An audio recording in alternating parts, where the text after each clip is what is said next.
Assalamualaikum warahmatullahi wabarakatuh. Alhamdulillah wassalatu wassalamu ala Rasulillah wa ala alihi wa ashabihi wa mawalah. La haula wala quwata illa billah, amma ba'd. Yang saya hormati Pembina Yayasan Insinyur Haji Abdullah Mas'ud, yang saya hormati Ketua Yayasan Bapak Ari Subari, kepada para wali santri dan juga santri, teman-teman ustadz.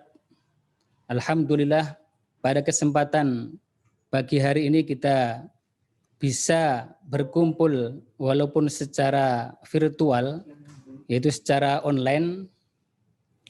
Tapi ini semua adalah kenikmatan yang luar biasa dari Allah Subhanahu wa Ta'ala yang patut kita syukuri. Salawat berangkatkan salam semoga selalu tercurah kepada junjungan kita Nabi besar Muhammad sallallahu alaihi wasallam yang menjadi suri tauladan kita.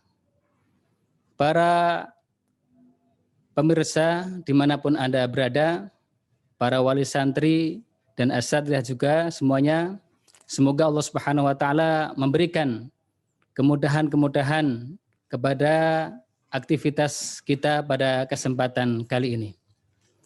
Alhamdulillah, setelah hari demi hari, pekan demi pekan, bulan demi bulan kita lalui bersama-sama, inilah saatnya kita berada di penghujung semester awal tahun 2020-2021. Alhamdulillah, walaupun dalam masa pandemi kita tidak bisa bertemu secara langsung, tapi dengan adanya teknologi kita masih bisa melakukan itu semuanya, melakukan pembelajaran dengan jarak jauh, yang semua itu adalah kenikmatan yang sangat luar biasa. Para pemirsa yang dimuliakan Allah Subhanahu wa Ta'ala, pada kesempatan kali ini saya ingin meminta maaf secara umum ketika ada hal-hal yang kurang dari segi pelayanan kita untuk PJJ. Semoga di semester berikutnya kita bisa lebih baik lagi. Insya Allah hal-hal yang positif yang kita sudah lakukan akan kita teruskan. Kemudian hal-hal yang kurang insya Allah akan kita selalu tingkatkan. Para pemirsa yang dimuliakan Allah Subhanahu wa Ta'ala, untuk mengisi masa libur ini ada beberapa hal yang perlu saya sampaikan, khususnya adalah kepada diri saya pribadi dan umumnya adalah kepada kita semuanya, baik asatidzah, baik orang tua, baik santri. Apa yang perlu kita lakukan? Apa yang perlu kita aktivitaskan pada kesempatan kali ini? Tadi oleh pembawa acara sudah disitir ya, bagaimana nasihat Rasulullah Shallallahu Alaihi Wasallam dalam sebuah hadis dari Abu Dzar Al-Ghifari, bahwa Rasulullah Shallallahu Alaihi Wasallam beliau bersabda, ittaqillaha haitsuma kunta wa atbi'i as-sayyi'ata al-hasanata tamhuha wa khaliqin nas bi khuluqin hasanin. Ini ada 3 hal yang sangat luar biasa yang disabdakan oleh Rasulullah Shallallahu Alaihi Wasallam. Intinya adalah bagaimana kita berusaha meningkatkan ketakwaan kita kepada Allah Subhanahu wa Ta'ala dengan memenuhi apa yang menjadi perintah-perintahnya dan menjauhi segala larangan-larangannya. Insya Allah ketika kita selalu meningkatkan ketakwaan kita dimanapun kita berada, maka ada beberapa manfaat yang kita ambil. Yang pertama adalah sebagaimana firman Allah Subhanahu wa Ta'ala, wa may yattaqillaha yaj'al lahu makhraja. Barang siapa yang bertakwa kepada Allah Subhanahu wa Ta'ala, insya Allah Allah Subhanahu wa Ta'ala akan memberikan solusi terkait dengan problem-problem, terkait dengan masalah-masalah, terkait dengan ujian-ujian di masa-masa pandemi ini. Dengan kita bertakwa kepada Allah Subhanahu wa taala, hal-hal yang membuat kita sulit tapi itu akan menjadi mudah. Karena apa? Karena kita ada Allah Subhanahu wa taala.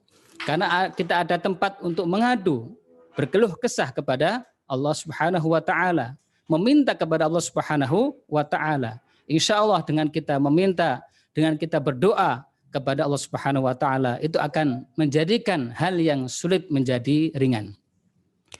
Kemudian di dalam ayat yang lain Allah Subhanahu wa taala berfirman, "Wa may yattaqillaha yaj'al lahu min amrihi yusra." Dan barang siapa yang bertakwa kepada Allah Subhanahu wa taala, niscaya Allah Subhanahu wa taala akan menjadikan urusannya menjadi mudah. Itulah beberapa hal yang bisa kita lakukan pada masa-masa seperti ini. Itu adalah nasihat untuk pribadi saya dan juga kepada kita semuanya dari Rasulullah Shallallahu Alaihi Wasallam. Dimanapun kita berada, kita berusaha untuk selalu muraqabatullah, selalu merasa diawasi oleh Allah Subhanahu wa taala, sehingga apa? Kita akan melakukan kewajiban-kewajibannya. Setelah itu kemudian kita akan menambah dengan nawafil, dengan hal sunnah. Dan tentunya ketika kita berusaha semaksimal mungkin untuk bertakwa kepada Allah Subhanahu wa taala, ada hal-hal yang ketika itu kita menyeleweng, kita berbuat maksiat kepada Allah Subhanahu wa taala, maka kita akan menuju ke fase yang kedua. Apa itu fase kedua? Yaitu dengan cara mengikuti hal-hal yang kita lakukan ketika kita berbuat maksiat kepada Allah Subhanahu wa taala dengan hal-hal kebaikan. Karena apa? Kullu bani Adam khata'un. Jadi setiap anak Adam itu bersalah dan sebaik-baiknya adalah at-tawwabun, orang yang segera bertobat kepada Allah Subhanahu wa taala dengan memperbanyak istighfar, minta ampun kepada Allah Subhanahu wa taala, dengan berusaha, berazam, berkeinginan dalam hati untuk meninggalkan kemaksiatan yang telah kita lakukan. Salah satunya dengan cara apa? Kita memperbanyak kebaikan-kebaikan. Baik itu kebaikan yang berupa materi dengan bersedekah, ataupun kebaikan-kebaikan yang meningkatkan diri kita dengan banyak-banyak beribadah kepada Allah Subhanahu wa taala. Intinya ketika kita lengah, ketika kita terjerumus ke dalam keburukan, maka bersegeralah dengan kita melakukan hal kebaikan. Insya Allah kebaikan-kebaikan yang kita lakukan ketika kita ikhlas karena Allah Subhanahu wa taala akan bisa menghilangkan keburukan-keburukan tersebut. Para pemirsa yang dimuliakan Allah Subhanahu wa taala, kemudian yang ketiga adalah wa khaliqin nas bi khuluqin hasan, dan bergaulah dengan manusia. Di sini manusia berarti bukan hanya kepada muslim, bahkan non-muslim juga dengan khuluqin hasan, dengan akhlak yang baik.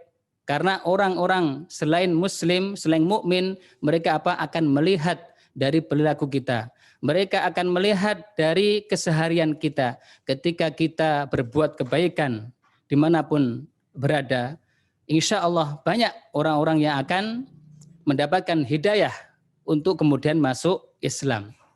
Ketika kita disuruh untuk berakhlak baik kepada non-muslim, apalagi kita berusaha atau bergaul dengan orang-orang mukmin di sekitar kita. Apalagi ketika kita berada di rumah, ya, kita bertemu dengan anak kita, kita bertemu dengan orang tua kita. Nah, bagaimana kita bisa memenuhi nasihat dari Rasulullah SAW di masa pandemi ini dengan cara apa? Ketika siswa, maka bagaimana dia membantu orang tua. Jangan sampai ketika kita di rumah menjadi raja, apa-apa minta dilayani, jangan ya santri-santriku. Tapi bagaimana kita berusaha, ini ada kesempatan yang luar biasa ketika liburan, ya, bagaimana kita berbakti kepada kedua orang tua. Pun demikian kesempatan orang tua untuk kemudian mendidik kepada anaknya. Karena di pendidikan ada 3 item yang tidak bisa lepas. Yang pertama adalah peran daripada guru, peran daripada orang tua, dan peran dari anak itu sendiri. Ketika tiga komponen ini berlangsung, insya Allah Allah Subhanahu wa Ta'ala akan menjadikan anak-anak kita, santri-santri kita menjadi anak-anak yang soleh yang nanti akan kita panen ketika di akhirat nanti. Amin ya rabbal alamin. Itulah beberapa hal yang saya sampaikan. Sekali lagi mohon maaf apabila ada kekurangan-kekurangan. Semoga Allah Subhanahu wa Ta'ala menjadikan ke depan lebih baik lagi. Kemudian para santri, orang tua juga bisa mendapatkan hal-hal yang positif dari masa-masa pandemi ini dengan memperbanyak amal-amal soleh. Assalamualaikum warahmatullahi wabarakatuh.